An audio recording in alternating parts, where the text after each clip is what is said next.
Bonjour. Aujourd'hui j'avais envie de vous faire un genre de vidéo que je fais très peu sur ma chaîne, ce sont des tags. J'en ai fait une je pense depuis le début de ma chaîne, mais il s'avère que récemment j'en ai trouvé un sur la chaîne de Paper Palace. Chaîne d'ailleurs que j'ai découverte il y a très peu de temps et que j'adore tout simplement.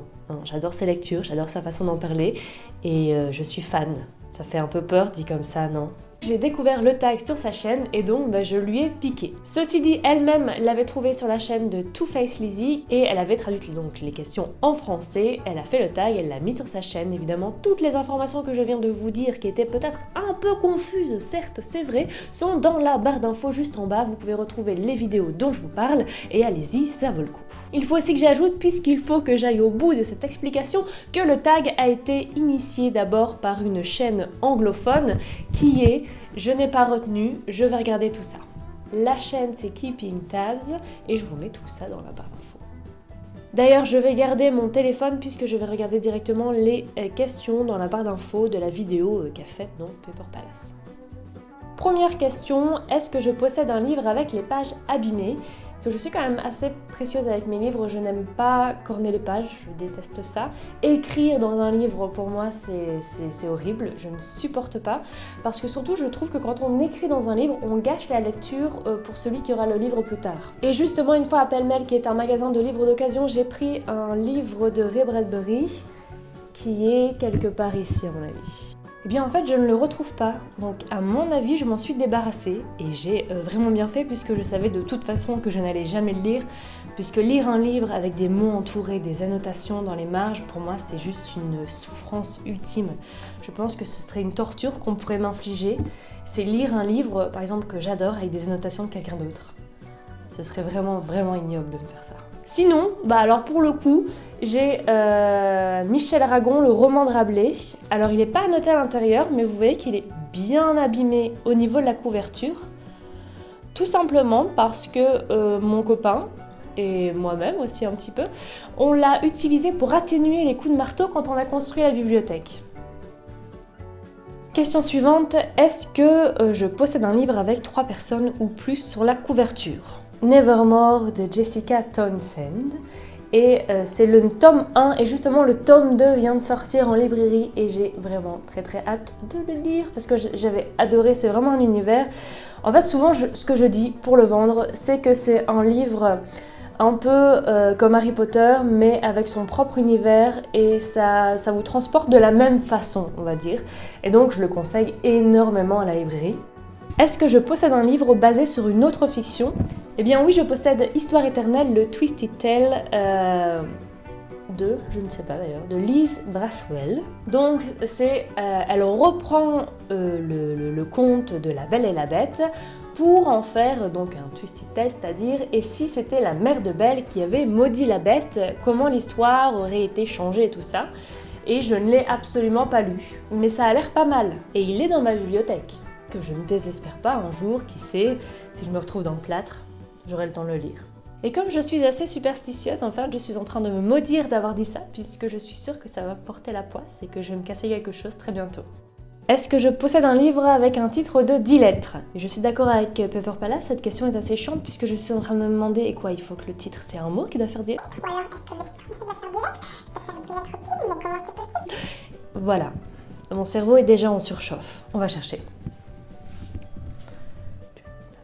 Hey 1, 2, 3, 4, 5, 6, 7, 8, 9, 10. Je pense qu'on pourrait trouver un livre avec un titre de 10 lettres composé de plusieurs mots.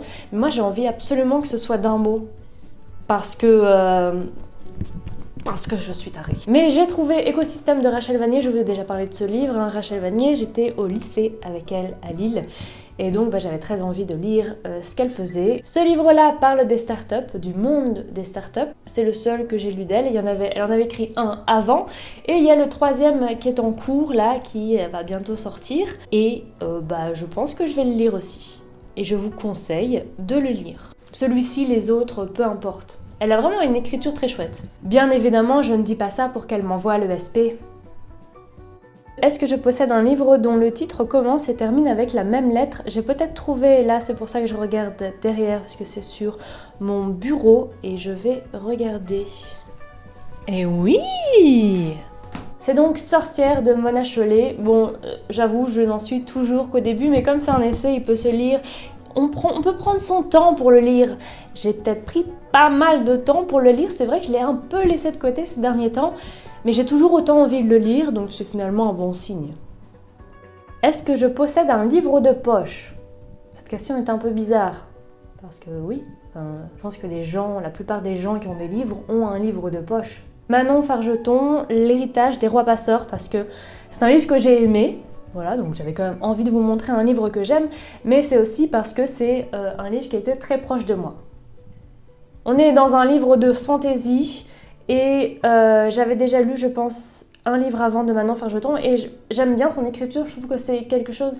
C'est toujours un univers qui fonctionne très bien, ses personnages sont intelligents, sont attachants, et bon voilà, en général, l'histoire...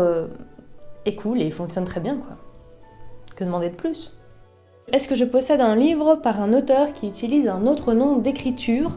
Je vais dire oui, le plus évident, Stephen King. J'en ai quelques-uns dans ma bibliothèque et le plus marrant, c'est que en général, je n'aime pas les livres de Stephen King.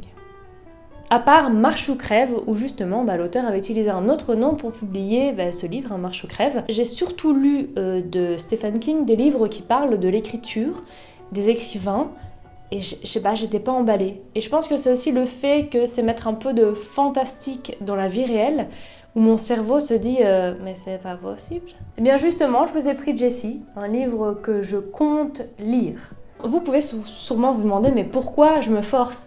Eh bien parce que je sais en fait que Stephen King est un peu aussi un maître dans l'écriture horrifique, et j'adore ça. Et jusqu'à présent, je me suis dit, mais alors peut-être qu'en fait, c'est parce que j'ai vraiment choisi des livres qui se concentraient sur le métier d'écrivain et sur la place de l'écrivain, de l'écriture et tout ça. Et peut-être qu'en fait, j'avais juste mal choisi les livres.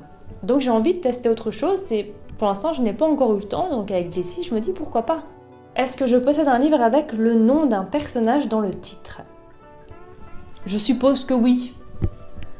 Encore faut-il savoir lequel. Alors j'en ai trouvé plusieurs dans ma bibliothèque, mais j'ai encore envie de chercher pour voir peut-être un livre un peu plus original que je pourrais vous montrer. J'ai trouvé Iskari, le tome 1, Achat tueuse de dragons. J'avais particulièrement envie de parler de ce livre qui a été écrit par Christelle Ciccarelli, parce que c'est un livre que j'ai adoré, vraiment. C'est un univers justement dragon, mais c'est aussi une héroïne attachante dans le sens où pendant presque la totalité du livre, elle n'est pas forcément sympathique. Pas du tout. Et elle est sympathique d'ailleurs à peu près avec personne et pour personne. Et finalement, on arrive quand même à s'attacher à ce personnage et c'est très bien fait. Je trouve aussi que la psychologie des personnages est très intéressante. Et je trouve que c'est un livre, en tout cas chez nous, à la librairie, ne s'est pas forcément très bien vendu, malgré le fait que j'arrêtais pas de le pousser.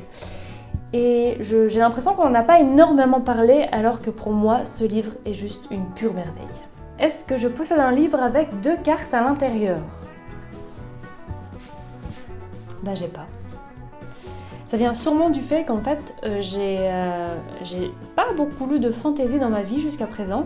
C'est un genre qui m'intéresse de plus en plus et que j'ai vraiment envie d'approfondir, mais jusqu'à présent, c'est pas trop ça. Oh, j'en ai peut-être un en fait. Je reviens. Donc, ce sera Métro 2033 de Dmitri Glukhovsky. Je ne sais toujours pas le dire. C'est le livre d'ailleurs que j'ai mis dans ma palle pour le Pumpkin Autumn Challenge, donc je dois le lire. Et justement, je me rappelle que j'étais un peu perdue dans ce plan de métro quand j'ai commencé, parce que je n'étais pas extrêmement concentrée. Et donc voilà, il y a 2 cartes. Finalement, comme quoi. Est-ce que je possède un livre qui est devenu une série vidéo? Eh bien, je ne sais toujours pas. Je vais regarder. Sûrement, hein. Ah, oui. Outlander de Diana Gabaldon.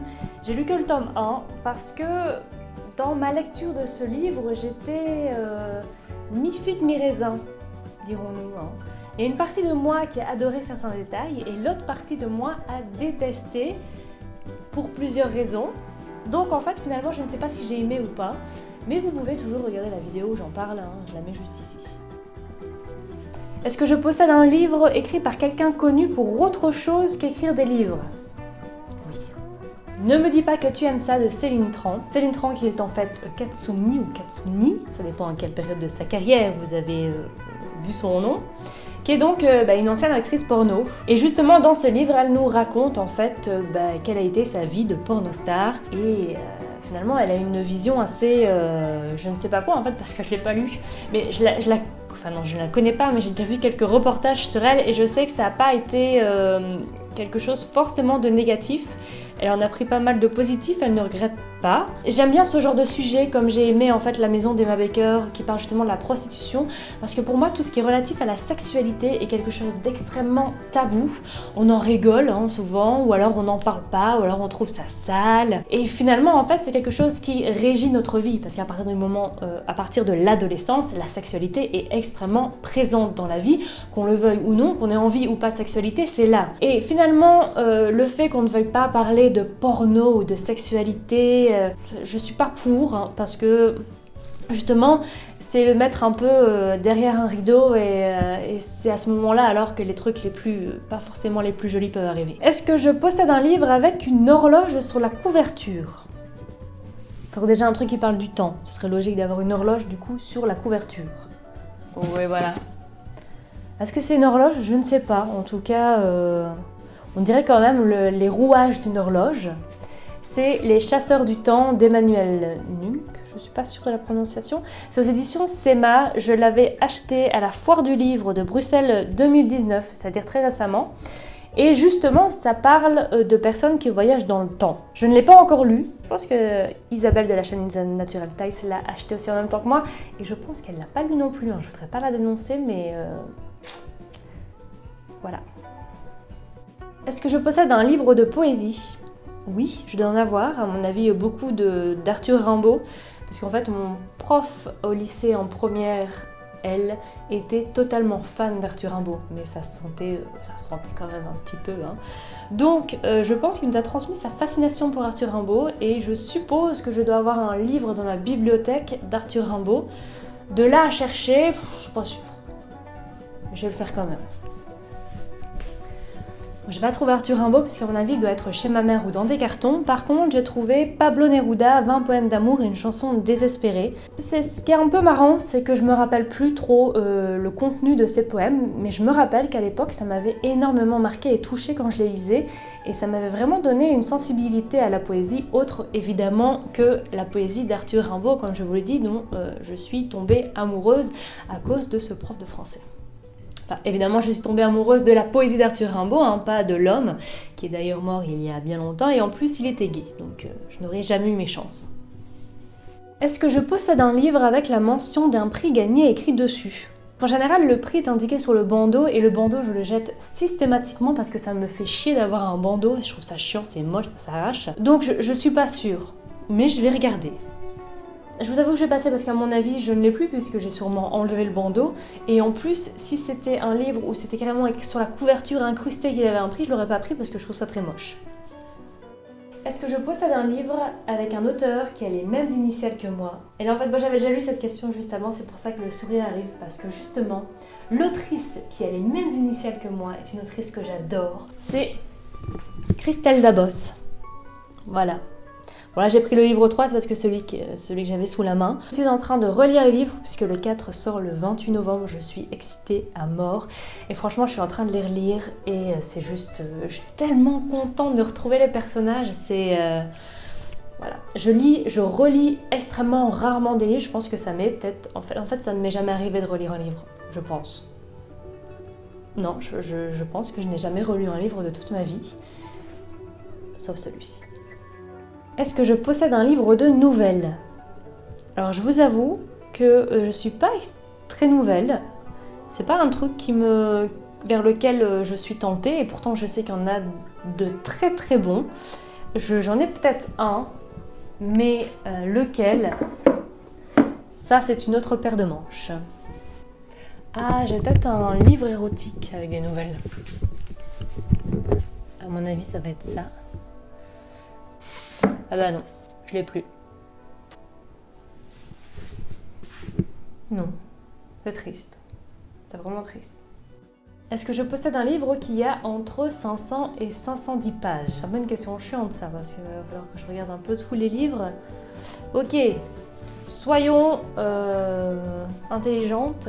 Prenons les plus gros livres. Ah! J'ai trouvé, et ce livre a 510 pages, pile. Donc j'ai trouvé, donc je suis assez contente d'avoir trouvé parce que c'était un peu inespéré, hein, disons-le.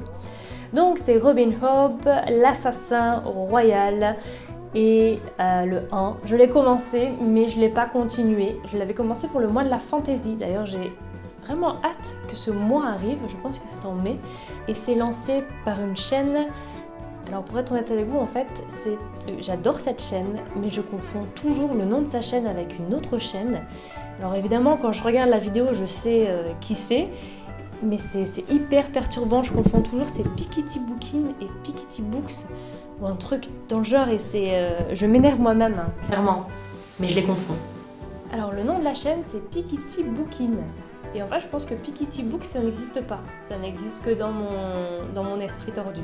Et donc le mois de la fantasy, c'est en mai, et je pense que celui-ci il va retourner dans la palle, hein, dans la nouvelle palle que je vais faire pour le mois de la fantasy, puisque finalement les 5 premières pages n'étaient pas si mal. Hein. Est-ce que je possède un livre qui est devenu un film? Sûrement. Le premier parce que je l'ai vu tantôt et justement je voulais le prendre pour la série, mais en fait c'était pas une série. Avant toi donc de Jojo Moyes qui est devenu un film et je ne sais pas pourquoi j'ai acheté le livre avec la couverture du film puisque ça m'insupporte, je déteste quand les gens font ça, enfin quand les éditeurs font ça. Ok, c'est pour que les gens comprennent que le film est lié au livre et tout, je comprends le principe, mais moi je trouve ça très moche. Et maintenant j'ai ça dans ma bibliothèque. Est-ce que je possède un roman graphique? Eh bien la réponse est non. J'en ai déjà lu, plusieurs, mais en général, c'est vrai que tout ce qui est roman graphique, je les prends à la bibliothèque pour les lire. Et c'est la dernière question, est-ce que je possède un livre écrit à 4 mains ou plus? Voilà, je dois réfléchir. Je ne respecte pas du tout ce tag puisqu'en fait j'ai retrouvé le livre de nouvelles érotiques. Donc finalement j'ai un livre de nouvelles. Ça arrive un peu tard dans la vidéo, c'est vrai, et je ne réponds pas à cette 20e question. Mais voilà, c'est mon livre de nouvelles, Histoire à rougir, de Marine Gray, et il y a 7 nouvelles érotiques pour le plaisir du corps, des sens et de l'âme. Mais bon, je dois encore, je sais, trouver le livre écrit à plusieurs mains. Bien apparemment j'ai celui-là, que je n'ai pas lu. D'Elisa Brune et Yves Ferroul, Le secret des femmes, voyage au cœur du plaisir et de la jouissance. C'est donc un essai, je suppose, sur le plaisir féminin. Et qui a été écrit donc à 4 mains.